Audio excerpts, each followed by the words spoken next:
my dreams and my old team ran too, squad. What's good, Angelites? It's your boy Angelo's World. Welcome back to our world. You see that title, you see that thumbnail. Baz Luhrman interviews Elvis's childhood friend, Sam Bell. Man, let's check this interview out. Let's get straight to it, man. Our property, my Smash that like button. Let's run the likes up. Let's go. grandparents raised me, and they own a lot of property. And when they moved into the neighborhood, their backyard adjoined our property.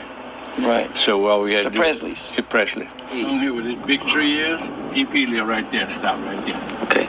So your properties join each other, right? Right. The fence, bit of a hole in it. Yeah. And the Presleys, was it just Elvis or a bunch of them? It was just he and his mother when they moved in. Right. Because his father was there too, but he wasn't there that much. They were doing the segregated time, so it was like, well, he lived with 4 houses there. There was white families, and he was one of the white families. How many houses were white families? 4. So just so I really got it, if I was building a set, right? This would be the front of, this is the front of his house. Mm-hmm. And that house drives back that way, and the back of the house joins the back of your land, which was a long piece of land because you've got melons, and you've got like peanuts and like all sorts of things growing, correct? Right, a big pasture down. Got it. All right. So, the two properties joining that. Now, you have one white house here with white folk in it. You have 3 others, is that right? Where are those 3 other houses on that road? You had another white right here. Yeah, another white house right there, and another one right there. It was 4 altogether, white houses. Right. So what about the other side of the street? What are we looking at over here? These are all houses over here. And would they be like black houses? Yeah, they're all black. If you think about it, you got Elvis here with 3 white houses, but these are school teachers. These are black family, the school teachers here. And another school teacher's here, right? So everyone else is African American, right? The whole area. Oh yeah. Right. Yeah. I tell you, this old area was a hill. Yeah. We was a hill. Crossed the track over there, the shake racks. Just once you cross the track, then you call it shake rack. So your houses are actually joining each other, right? Back to back. But when you come out the back door, we all out there and fast it together. So basically, you got a little world there. Yeah. Little right together. It was a large place where we had to play with. So his mama might have been on the back porch watching you kids. Yeah, from that way. And he had a water. That was their backyard. Right. Where the fence, where the gate, bridge is. And you have watermelons and any like chickens and things like that. We have peanuts and pears and figs. It's really beautiful, actually. Like a lot of really nice, like fresh peaches. Peaches? Yeah, man, we had everything. Peaches and. So actually, the truth is, this Green Street here is a new Green Street. The old Green Street is really here. Oh, I get it. So what happens is they go and put a freeway right through Old Green Street. Old Green Street. So we've always got to be thinking, if we see aerial maps, that this type of Green Street, this is fake Green Street. Yeah, that's a fake Green Street. Yeah, that's new. This the old Green Street. Got it. You come around this way and you go on up that way. Got it. You go on up Chicago. So this sign that says Green and Spring, actually this is green and it goes over the gully over there. Got it. And his house is right there. On the back of yours, one's down there, the big white house. And your folks, your grandfolks you've got a substantial property. What our property had a big pasture down there, called it pasture. We had a swimming pool, swimming hole. It was like a ditch. A swimming hole, yeah. And then we had a little fishing place where we fished. So you fished then we had a gang? Yeah, and we played our little ball down there too. We went down to the baseball field. So here is the Spring Hill Baptist. This is North Green. Right. And you know it goes up. Right. North Green, and it splits. Right. And you know Carver, there's like Carver Elementary. That's where we went to school right there. You went to Carver? Mm-hmm. Right. But Elvis, he goes to school down here. Would Elvis go every morning from his house to that school on foot? Mm-hmm. It's not that far. It just seemed like that. Walk. Yeah, because you go across land. Yeah, right. You look like it's a long way, but it's not that far. Feels like a dream, feels like magic. Now I believe I can have it. Elvis, honey, you like your Christmas present? Well, I wanted to buy bicycle, Mama? Elvis, you know we can't afford no $55 for no bicycle. Do they have their thing going on musically? Yeah, they sent a little group and they couldn't sing. We thought we could, but they couldn't sing. They huddled in a little group and sing around, and he would always get the broom. When she bought him a guitar, he can bring it down there. Why? So I don't know. Too precious. Yeah. She let him come out and play, but not with guitar. Not with a gun, expensive. not with a rifle, not with a guitar. But he'd use his broom. See, we had a tree house there. His daddy built us a tree house. It was just a flat. His daddy did? Yeah. We'd climb up there, and that's where he kept his broom at all the time. So when we get ready to start singing, he'd go there and go and get his broom. But listen, what would be the favorite songs of the gang? We was like church songs. We didn't gospel. We didn't know anything. We just sang gospel from out of what we heard in church. Yeah, like we didn't have any artists. Yeah, he used to like "I Fly Away." How's that one go? You know, I fly away, oh glory, I like that. I'll fly away, oh glory, I'll fly away. That's something, because you know what? Interesting. Everything I read about EP in any part of his life, he's always on about a bit like being a bird, you know, like learning to sort of fly and and he loved that song. He liked that "I Fly Away." When I die, hallelujah, by and by, I fly away. Did he go down to that gospel church? Or could he go into your church? Yeah, he could go. We'd go to church. It just matter where you want to go to church. The church was segregated because the people segregated. It wouldn't say white church or black church.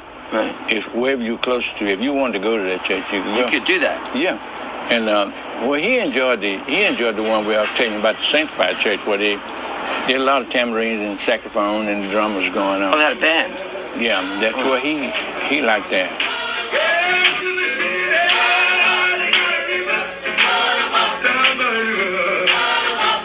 So does that sound a bit more swing? I'm just trying to. Yeah, it's swinging because I know. I've seen many interviews where people go, "Oh, so your first love was gospel," and he actually said, "No, actually, he used to say colored spirituals. It's my first love." Yeah, and that's moving around a lot. And the movement, right? Yeah, because he would go up there. Yeah. We thought we was too cool for that until he started doing it.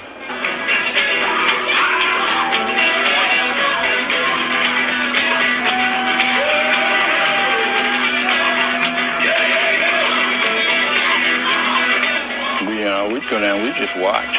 Right. But he would go up on the stage, he'd go up in the pulpit. If the choir and the band up there singing and jumping around, he'd do it too. And he loved that. We're just watching.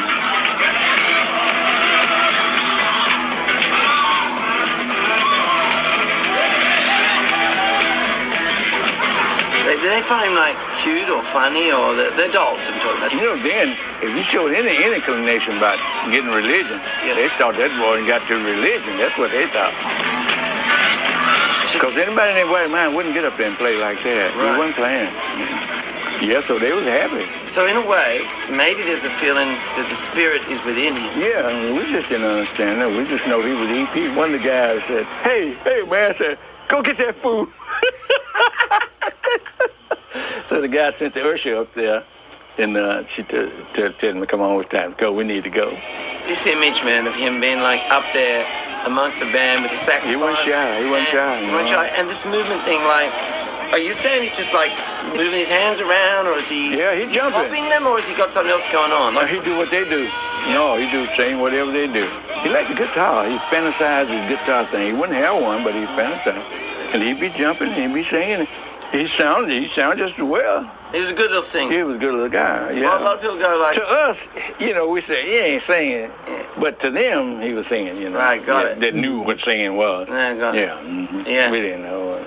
Let me tell you something that, for me as an Australian, as an outsider, sometimes you read in the early parts that go, when they first had the very first recording, That's All Right, Mama. That's all right, Mama. Yeah, I remember that, yeah. They said that, a lot of people said that some of the early guys would go like, "Oh, that's a black singer, not a white singer." Okay, Would you have been able to say, "No, that was Like, did it sound black sound to you or white sound, or you just didn't care, or you didn't even... Sound black to me.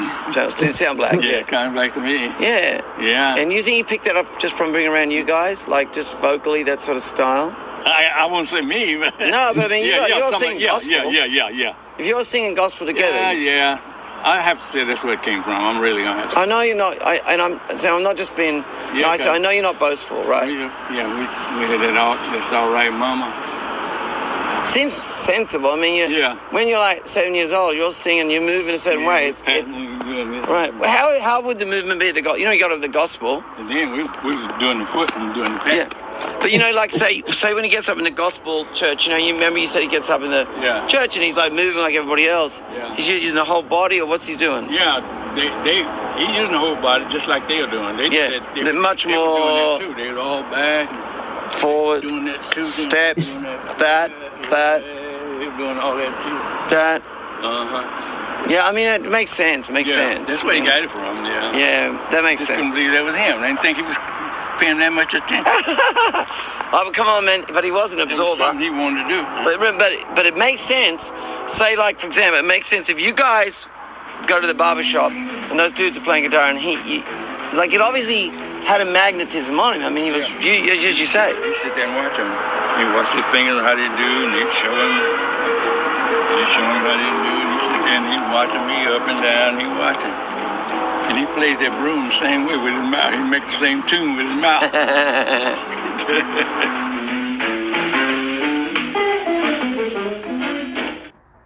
Hey there. I know you're in the middle of something, but I was wondering if we could just take a few seconds and read some scripture together.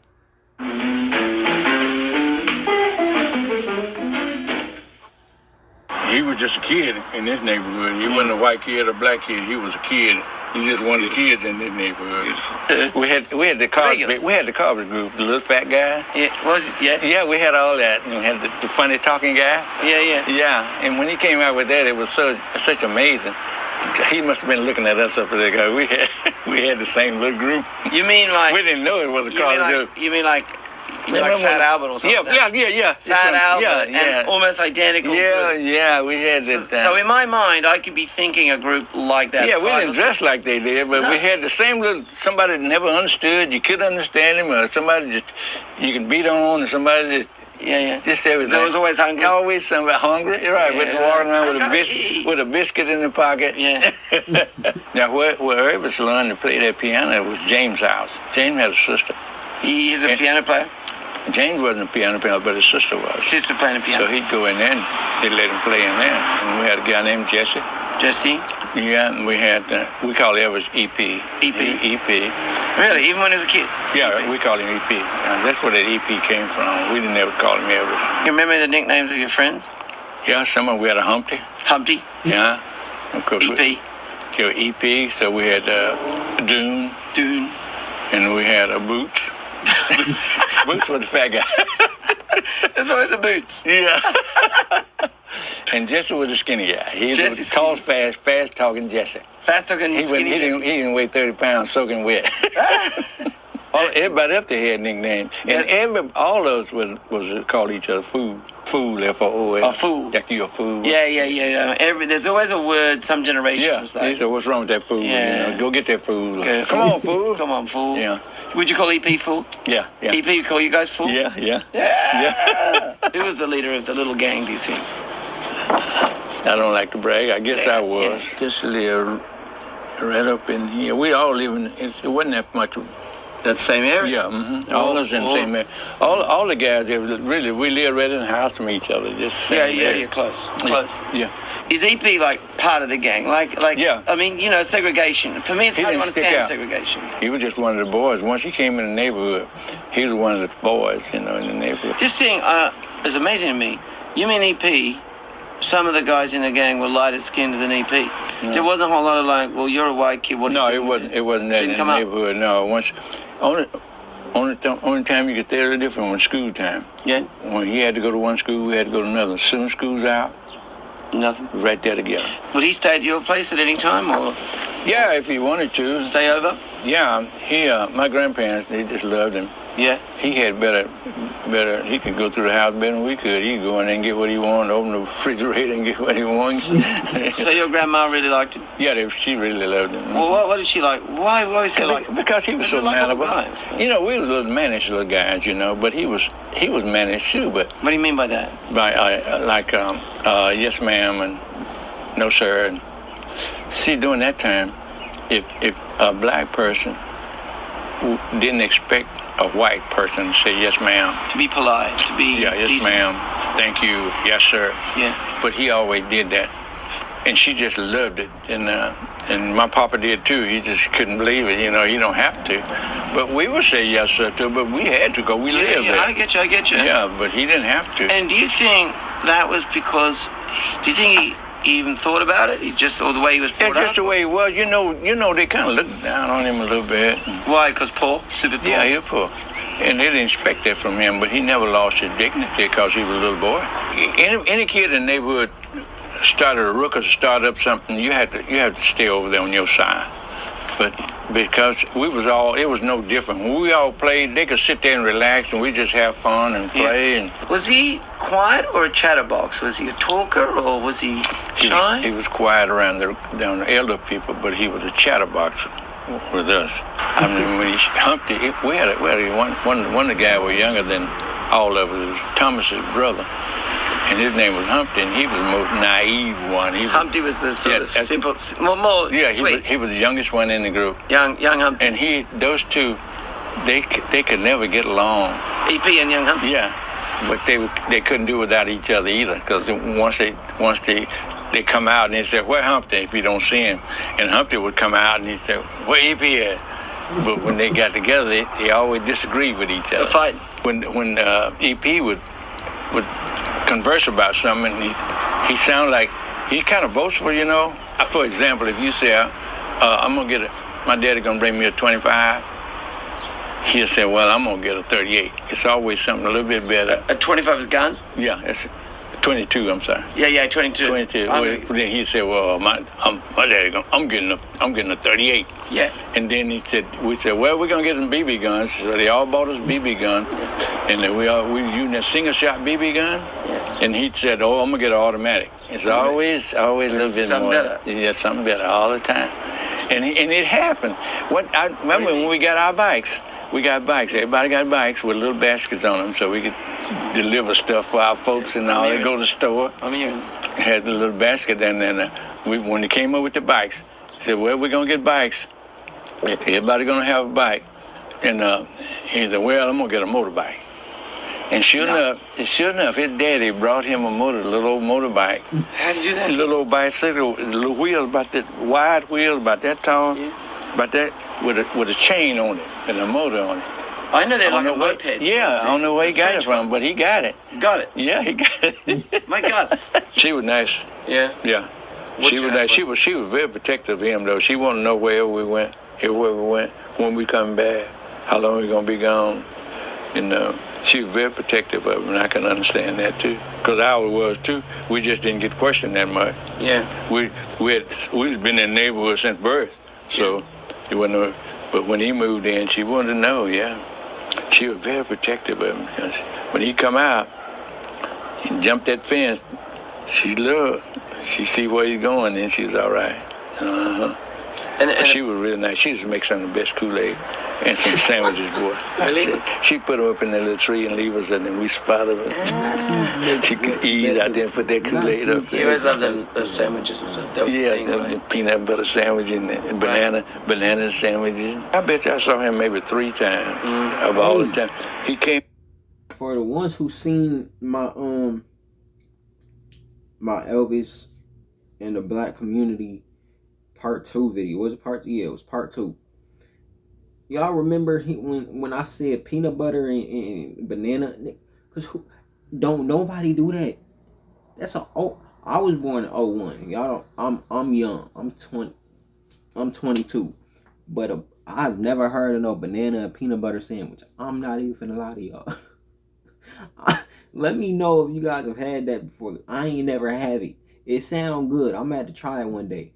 But a banana and peanut butter sandwich, Hey, let me know if y'all tried it before. Home, he brought him that bike. He came home and he bought him that BB gun. And he came home. I mean, it's the only time I've seen him. He might have come home. Yeah. But I only saw him 3 times. About 3 times. Anything about him? Imagine if you were getting an actor to play him. Was he quiet? Did he get angry? Did he not? Was he not while he was there? It didn't seem to be that long, you know. Yeah. He'd come up, but he would treat us nice. Yeah. He did. Y'all go at it. And he tell them when he bought that motorbike, he told him, "Now you gotta let them ride it now." Would you say you all dressed basically the same? Same. What would the costumes be? Hey, look, we thought we was cool. We got the we call them overalls. The overalls, yeah. With the strap come over the shoulder. And while we down there playing, we'd have straps on our shoulder. And sometimes when it got too hot, we just have a shirt, just a little loose outside shirt hanging out. Yeah. But that was our tie.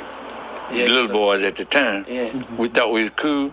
And when the girls come around, we'd take the strap and when we ride our bikes and show out, ride in front of the girl and do the wheels and jump up and down, we'd throw the strap over our shoulder. You mean one strap off? Yeah, one strap off. It was cool. My muscles sort of thing. Yeah, so she would be quilting. Yeah. And he would just lay down on her legs and watch the quilting. He'd sit down on the floor, and put his hand on the leg. Just like he was her mama, like she was his mama. That's beautiful. Yeah, he'd sit there, boy. And he'd just be studying. We told him we'd just be studying devilment, as we call him. You ain't up to no good. You studying devilment. You think he's absorbing all the time, right? Yeah. Learning. He was a learner, right? Yeah, he was a learner. You can see that. A lot of times we'd be playing ball down there. Yeah. Well, I was telling you about the fairground. They had a stand down there with a fan stand. Yeah. And he'd be sitting up in that stand sometimes just staring across there while we playing. He'd just stand across the park. He'd be thinking about something all the time. All the time? But you're telling me that actually being poor might even be worse than being black. You're poor and black. You're really bad. We were knowing that up on the hill there, everybody's supposed to have been real good shape, good money, but we had poor people up here too. Yeah. But the more homeowners and business owners was up here on this hill. Yeah. And over there, now this is his saying, you know.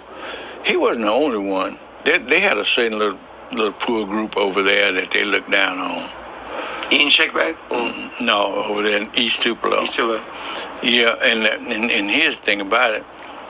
The rest of part of Tupelo looked down on East Tupelo. They looked down on Shake Rag and they looked down on EP and them where they live. For the Tupelo's concerned, they was poor people. Finish the story at WrestleMania! They live. For the Tupelo's concerned, they was poor people. And it was kind of sad when he left. We thought he was on another one of his fantasies when one day he told us. When he came home one day and said he's gonna have to move. And I remember my grandma, she was kind of sad. She said she didn't really think he had to leave, but he was telling the truth.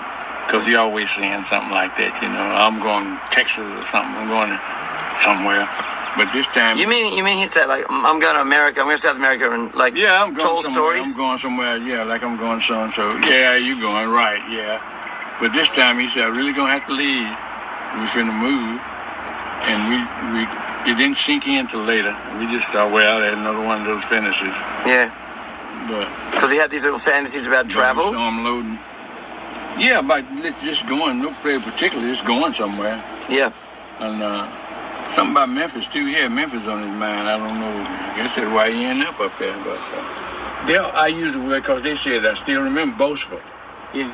It's not that he was boastful. He just saw bigger things. So big. He didn't know how he was going to get there. He just saw bigger things. So we didn't understand it, but he did. Yeah. What he's saying is big imagination. You're right. He saw bigger things. And he spoke of the imagination. Right. We thought it was all fantasy, you know. This guy, he's out there. A little old black guy sitting up on the hill up here, and some white guy come up and tell you, man, I can't imagine me going to Memphis. I won't get to Memphis. Memphis there to us, it was like 1,000 miles away.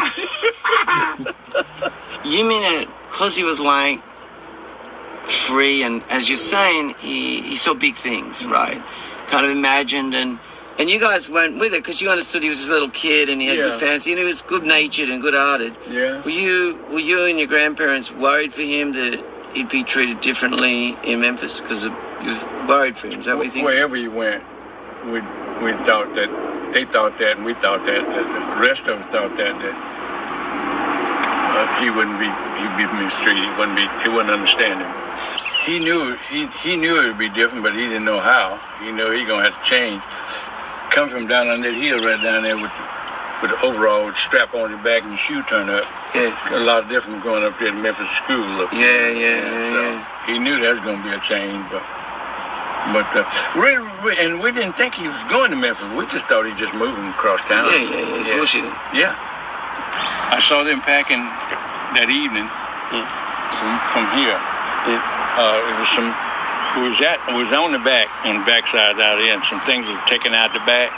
And then we come on through the yard around here where they were loading up out here. And they loaded up and So did you see EP? I guess what I'm getting at is I didn't get sick by Buddy and all that stuff. They was pulling out. We saw him loading up, and I didn't see him. He may have not been with them. I can't say it. Yeah. But I saw her mother. Trucker. Yeah, I saw the trucker. Right. Somebody was loading him up, but he wasn't standing out here waving at us. Right. So I thought he might have been someplace else. I don't know. I get you. That's why I thought they might have been moving somewhere else in town instead of going to Memphis. I get you. I think they went to Memphis after that. I don't think they left here at the same time. I get you. Because I saw him one time. I just saw him just the way he did him. I didn't get to talk to him. Right. And he was down down near town, downtown down there. And I passed by and I saw him with a bike. Looked like he was standing next to a bike on the corner there. After they left. Yeah, but I didn't get to talk to him anymore. Man, that interview was so great, man. And you learned a lot. I mean, you didn't learn a lot, but you learned, so I guess like his family and friends, his friends called him EP. Because I remember you guys telling me that he didn't like being called EP later in life. But here, I mean, his friend said that they called him EP all the time. So I guess like that was the only, he didn't want to be called it because that's what his friends called him. And I mean, I get that, that was a great interview, you guys. Let me know. I got more interviews. I just thought about that. There's more interviews that I gotta react to for you guys. So you guys got those coming out. You guys got those coming up. I got more albums to react to, man.